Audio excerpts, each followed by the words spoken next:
Do you want to respond to any of that? Well, yeah, I'm glad you brought this up because I actually think this is far more important than the film theories of Bazin. Okay. This notion of the holy. Okay, Mm-hmm. so uh, this reminded me of a lot of things. First of all, Cave points out that actually this holiness is taking place all the time. Mm-hmm. But if we noticed it, we wouldn't be able to function, right? Like everything is holy, every moment is holy, but we can't function in our lives if we're aware of that 100% of the time. Or And if we're calling attention to it, right? well, yeah, so this reminded me of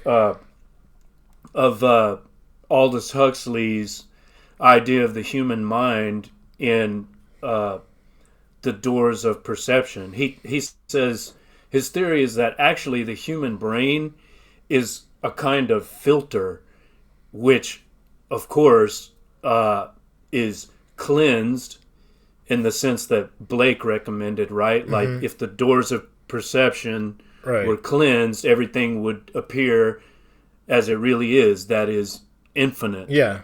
And Mm-hmm. but we can't function that way, right? So Right. the human mind, as humans evolved, became a sort of filtering device to prevent this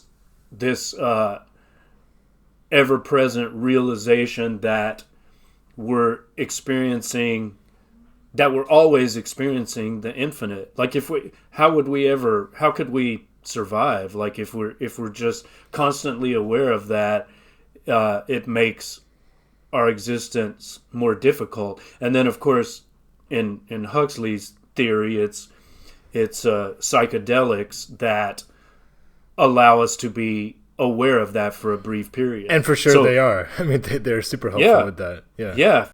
To hear more of this and other episodes of Texting, go to markwillwright.substack.com.